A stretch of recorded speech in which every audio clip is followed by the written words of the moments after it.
Hi, this is Patience Domowski, and I wanted to talk about the topic of getting off of video games. This has been a big issue that I hear from a lot of my clients, and certainly the parents. The kids don't want to get off the video games, and the parents call them. The parents complain to me that they're telling the kid over and over again to get off the game, and then the kid throws a big fit getting off, and they're like, what do we do about this? So I have a couple of suggestions. One is to give the child a certain amount of time they're allowed to be on the game. And you could set a timer or an alarm or whatever on a clock or on the actual device. If they're like on an iPad, you can get an app that can set a timer. And tell the child they have that much time and then they need to get off. So then it's the timer that's telling the child to get off, not so much mom and dad. Sometimes the child will get off more politely because of that than the parent telling them that. Sometimes that can work. You could have a rule that if the child throws a fit when they have to get off their device, then they don't get to go on it later that day or the next day. But if they get off nicely without a problem, then they get to have it later. That can help. You could have your child earn tickets that represent time on the device. So for example, like for certain good behaviors, like being polite, doing their chores, being respectful, not hitting their sister, whatever, then they would get like tickets that would maybe be like 5 minutes, 10-minute increments, whatever.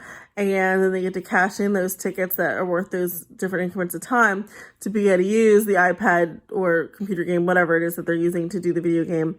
And, then they can only use that many tickets that they have available to do the game, and then they would need to earn some more.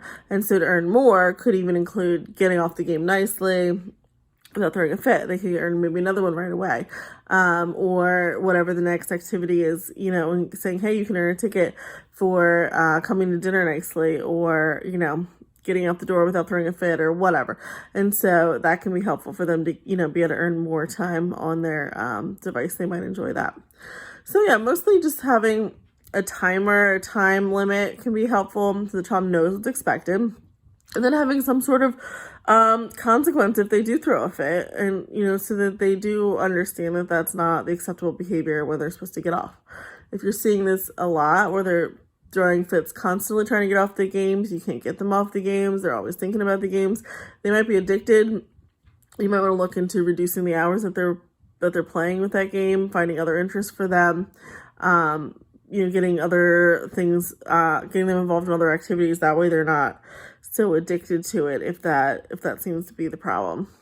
All right, so this is just a couple little tips. Good luck with that. And kiddos, if you're watching this, if you get off your game without throwing a fit, your parents are more likely to give you more time next time. If you throw a big fit, your parents are more likely to say no and not give it to you. So think about that. The nicer you are to mom and dad, the more nice things that you want is going to come your way. The more you are resistant and difficult for mom and dad, the more they're probably not going to give you what you want. So think about that next time with your behavior, and that might be helpful. Alrighty, subscribe for more videos from me about different therapy behavioral topics, and I'll have more tips in the future. Thanks for watching. Bye.